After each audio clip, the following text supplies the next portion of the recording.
Hello साथियों, जय हिंद। आप सभी देख रहे हैं समाधान स्टडी। आपका एग्ज़ाम आगे शिफ्टों में होने वाला है और जहां से अधिक क्वेश्चन बन रहे हैं वो साथियों चीज़ें हम आपको प्रोवाइड कर रहे हैं। तो चलिए आइए मेरे साथ इस शानदार से सेशन को ज्वाइन करिए और हो सके तो सेशन को शेयर करना, ताकि नेक्स्ट शिफ्ट में जिन बच्चों को भी एग्ज़ाम हो या आगामी किसी भी पेपर का एग्ज़ाम हो तो वो आप लोग आसानी से चीज़ों को बना पाएँ। क्वेश्चन स्टार्ट कर रहे हैं, सभी लोग ध्यान से सुनिएगा। पुष्पों की कृषि प्रजनन क्रिया या क्रय विक्रय और व्यवस्था के विज्ञान को क्या कहते हैं? डायरेक्टली आपको पूछा गया है कि इसे हम लोग क्या कहते हैं, तो फ्लोरीकल्चर हम लोग कहते हैं। ऑप्शन नंबर बी बिल्कुल सही आंसर होगा। मैं अधिक से अधिक क्वेश्चन करवाने की कोशिश आपको करवाऊंगा, ठीक है साथियों, और जो इम्पोर्टेंट्स है वही करवाऊंगा। ये पौधे अपने जीवन काल में केवल एक बार पुष्प व फल देते हैं और फल देने के बाद मर जाते हैं, तो ऐसे पौधे को हम लोग क्या कहते हैं? तो ऐसे पौधे को हम लोग कहते हैं मोनोकॉर्पिल पौधे। ऑप्शन नंबर ए इस क्वेश्चन का सही आंसर हो जाएगा। नेक्स्ट क्वेश्चन देखिए क्या है। बोला कि एक द्विकोष्ठ परागकोश खालिस्तान लघु बीजाणुओं का बना होता है। प्रत्येक पॉली में खालिस्तान होता है, मतलब फर्स्ट में क्या आएगा, सेकंड में क्या आएगा, ये पूछा गया है। तो जो परागकोश है वो 4 लघु बीजाणुधानियों का बना होता है और प्रत्येक पॉली में 2 होते हैं, तो मतलब ए आंसर इस क्वेश्चन का सही होगा। नेक्स्ट क्वेश्चन देखिए। जैसे एग्ज़ाम में क्वेश्चन बन रहे हैं हम वैसे ही क्वेश्चन आपको करवा रहे हैं, ठीक है साथियों। तो शेयर करिएगा अपने दोस्तों के साथ, सेशन को शेयर अधिक से अधिक बच्चों तक करिए, इसे करिएगा। सेम जैसे यहाँ पर मैं लैंग्वेज वाले क्वेश्चन करवाऊंगा ना, सेम वहाँ पर भी वैसे आ रहे, इतने ही बड़े क्वेश्चन आपको देखने को मिल रहे हैं, इसलिए मैं ऐसे क्वेश्चन आपको करवा रहा हूँ। निम्न में से कौन सा जल परागित पौधा नहीं है? जल परागित पौधा नहीं है, कौन सा नहीं है? जिस्टोरा, वेलिसेनेरिया, हाइड्रिला, कैनाबिस। तो आपका जो सही आंसर होगा वो कैनाबिस हो जाएगा। ऑप्शन नंबर डी बिल्कुल सही आंसर है। आइए साथियों, आगे बोला है कि कांटेदार व चिपचिपे परागकण और बड़े आकर्षक रूप से रंगीन पुष्प निम्न के साथ संबंध होते हैं। पहला जल परागण, कीट परागण, पक्षी परागण, वायु परागण। क्या हो सकता है? तो आपका जो करेक्ट आंसर होगा वो साथियों कीट परागण होगा। और 9 बजे मैं आपसे फिर मिलने वाला हूँ, तो आप सभी लोग हमारे 9 बजे वाले सेशन को ज्वाइन करिएगा। देखिए खालिस्तान की जगह क्या क्या आएगा ये हमें डिसाइड करके बताना है। मैं पढ़ देता हूँ। खालिस्तान दशा में नर व मादा दोनों पुष्प समान पौधे पर उत्पन्न होते हैं। ऐसे पौधे का एक उदाहरण खालिस्तान है। क्या होगा? तो इसका आंसर क्या होगा कि उभयलिंगाश्री दशा में नर व मादा दोनों पुष्प समान पौधे पर उत्पन्न होते हैं। ऐसे पौधे का एक उदाहरण क्या होता है? आपका कुकुरबिट।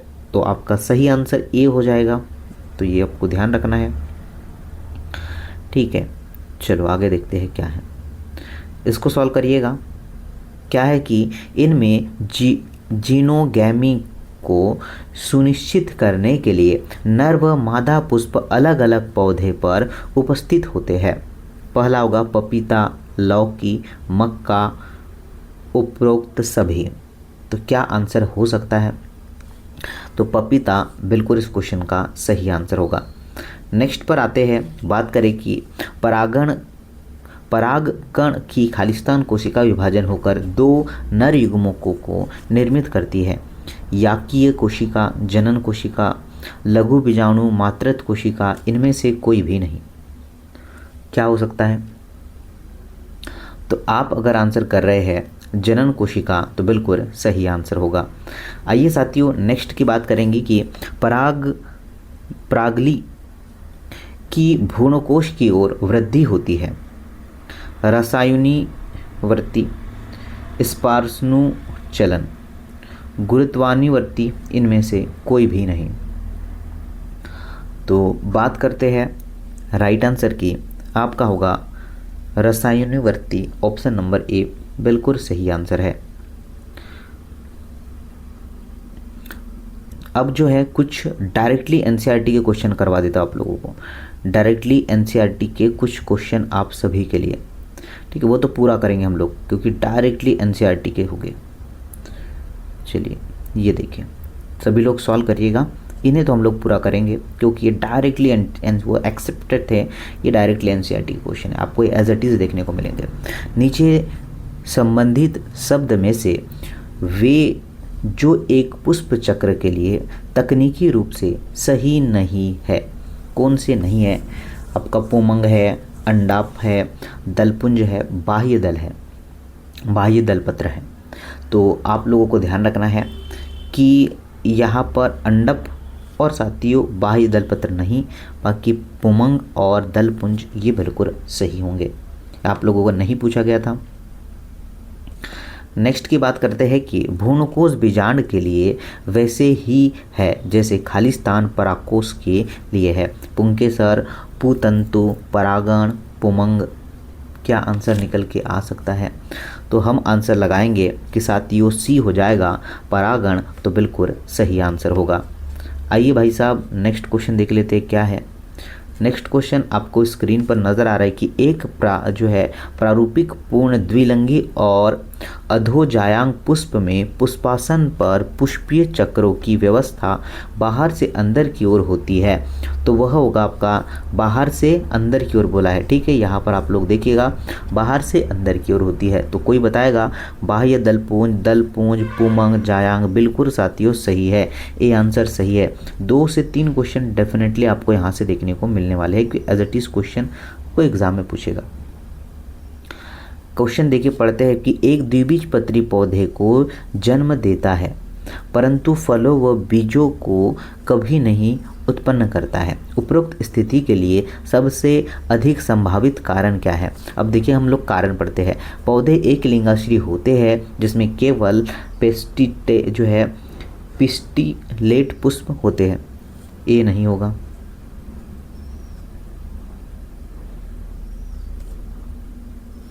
पौधे एक लिंगाश्री होते नहीं होगा, ठीक है। इनमें जो है पेस्टिलेट व स्टोमनेट दोनों पुष्प होते क्या? नहीं, दोनों नहीं होते। पादप एक लिंगाश्री होते हैं, इनमें केवल स्टेमिनेट पुष्प होते हैं, ये बिल्कुल सही बोल रहा है, ठीक है। तो ये आप लोगों को ध्यान रखना है।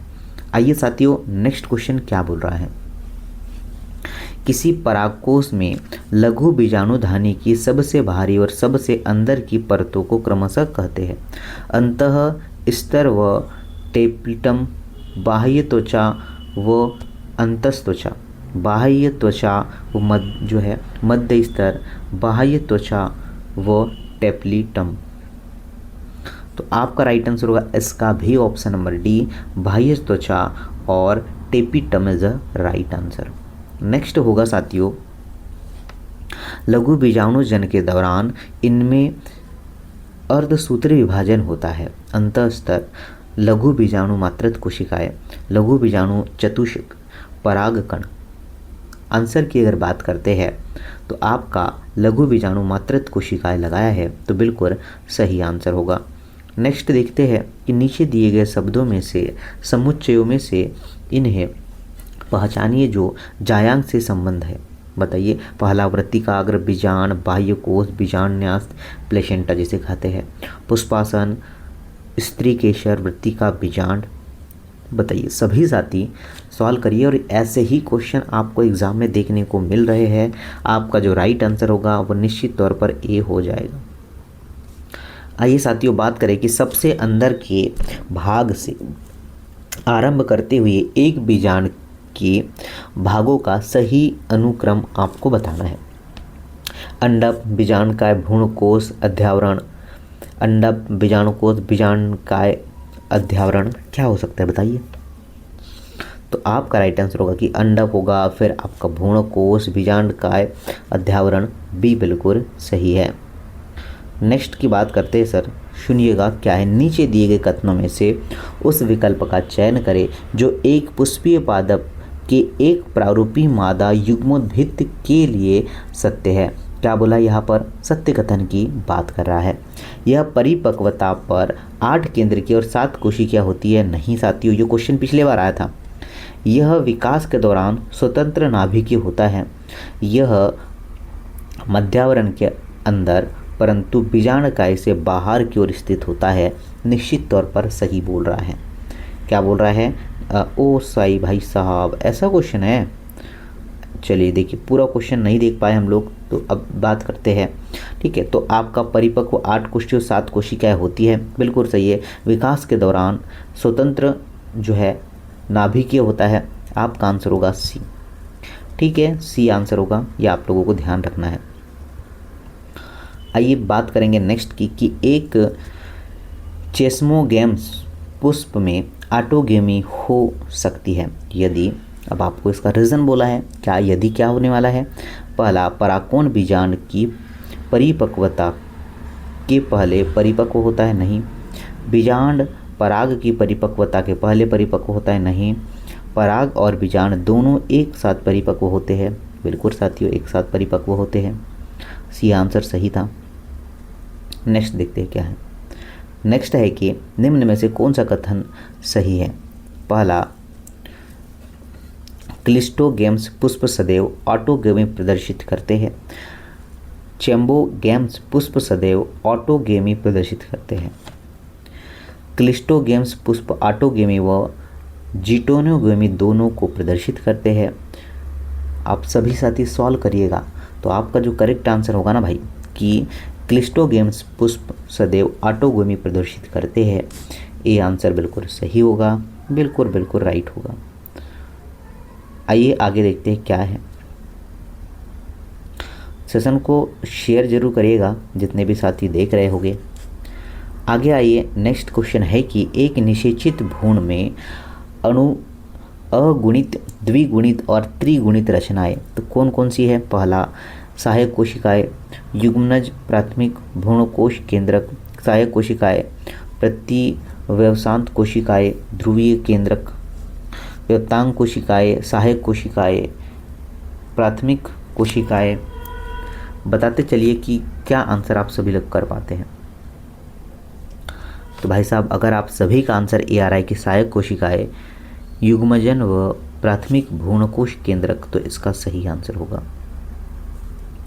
नेक्स्ट पर आ जाता हूँ। एक भ्रूणकोश में ये कोशिकाएं निषेचन के बाद अस्थिविहीन मतलब लुप्त हो जाती है। अब ये लुप्त हो जाती है, इस पर हम लोग चर्चा करते हैं कि सहायक कोशिका व प्राथमिक भ्रूणकोश कोशिकाएं, सहायक कोशिका व प्रतिव्यापसात कोशिकाएं, प्रतिव्यवसात कोशिकाएं, प्राथमिक भ्रूणकोश कोशिकाएं, अंड और प्रतिव्यास्त कोशिकाएं। क्या हो सकता है? तो क्या बी लगा रहे हैं क्या? अगर बी है तो बिल्कुल सही है फिर। आइए साथियों, नेक्स्ट की बात करेंगे कि एक लिंगाश्री पौधे में कृत्रिम संकरण कार्यक्रम के लिए योजना बनाते समय निम्न पदों में से कौन सा प्रासंगिक नहीं होगा? मादा पुष्प और ब्लिंगिंग, वृत्तिकाग्र पर पराग का छिड़काव, विपुष्पन, पराग का संग्रह। क्या आंसर हो सकता है? तो आपका अगर आंसर हो रहा है विपुष्पन, तो बिल्कुल सही आंसर है। नेक्स्ट क्वेश्चन आपके स्क्रीन पर है सर कि एक प्रारूपी द्विबीजपत्री और घास के भ्रूण में सत्य समजात संरचना है। पहला होगा आपका जो है मूलांकुरचोल व प्रांकुरचोल, प्रांकुरचोल व क्यूटेलम बीजपत्र व स्क्यूटेलम बीजपत्रधार व मूलांकुर। क्या आंसर हो सकता है? तो साथियों, आपसे बोला है भ्रूणपोष में सत्य समजात संरचनाएं जो है बीजपत्र, आपका जो सही आंसर होगा ऑप्शन नंबर सी सही है। नेक्स्ट क्वेश्चन है कि पुष्प पौधे में एक घटना देखी जाती है जिसमें लैंगिक उपक्रम के भागों का उपयोग बिना निषेचन के भ्रूण के निर्माण के लिए किया जाता है। इसे क्या कहते हैं?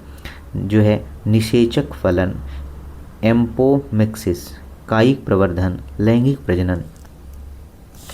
तो क्या हम ऑप्शन नंबर जो है बी कर पाएंगे? तो जिन्होंने भी बी लगाया है वो बिल्कुल सही है। नेक्स्ट क्वेश्चन क्या है? बोला है कि एक पुष्प में यदि गुरु बीजाणु मातृत्व कोशिका बिना अर्धसूत्री विभाजन के गुरु बीजाणु का निर्माण करती है। यदि बीजाणुओं में गुरु बीजाणु एक भ्रूण कोश में विकसित होते हैं तो उसमें केंद्रक होंगे अगुणित, द्विगुणित, कुछ एक अगुणित व कुछ द्विगुणित विभिन्न प्लॉइड के। क्या हो सकता है?